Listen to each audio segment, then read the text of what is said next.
এ ভাই কি খবর তোর? তোর লগে তো আবার দেখা যা কোনো খবর নাই রে, অবস্থা বহুত খারাপ।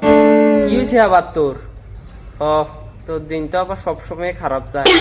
কথা হিয়েন না তো, কথা হচ্ছে তোর সামনে হুজা কেন কাম কাজ নাই, কি এবার মু বুঝিয়ে না রে। ও তোর এই কথা নেই, বুঝছি বুঝছি। আজ অনেকদিন ধরে ভোর হয়েছে, কোনো কাম কাজ তো ভাইয়ের না করবো যে অনেক একটা কাম কাজ নাই তো, যেগুলো ডেলি কাম করে সেগুলো তখন ঠিক করে কাম হান না। তুই তো আরো বহুত দূরের কথা, হিয়েন ভুল কস ন, ঠিকই কইছ। বন্যা মানুষের পরিস্থিতি এমনি খারাপ করে দিছে, মানুষের কাম কাজ করাইবো কি দি, আর মানুষের ভাত খাইতো ভাত নাই, থাকতো ঘর নাই, সামাল দিব কয় দিক দি, হিন্দি ঘুষ দিলে হিন্দি নাই।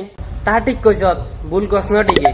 কাম কাজ ন থাকে হে দোষ হইব। আর বন্যায় তো মানুষের পরিস্থিতি খারাপ করছে সে সময়, আর কাম কাজ ন করে পূজাতে হে অবস্থা হইব। আর কাম হর না কেন, তুই এতক্ষণ তোরা কি কই?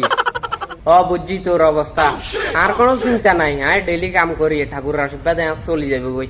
ও ঠিক আছে কর, ভালাই তো পূজা তাইলে ভালাই যাইব তোর। আশা আছে হন কাইলা তো না লয় কামে যাইলে যাতি আর জামু কিনলে যে জানো ও যে কাম হাইয়েন না যাইতাম না আবার জামু। ঠিক আছে অন জামু তো কই কি কাম, টাইলসের কাম। আরে আর একজন হেল্পার লাগে তো, অন তোর জন হাইছি, অন তোর লই যাবো, আর তো লাগে না। ঠিক আছে জামু অন যাই কই কাইলা কথা হইব। ঠিক আছে কাইলা দেখা হইব। চলি আইস কাইলা সকাল সকাল 9টার দিকে চলি আইস। ঠিক আছে যা।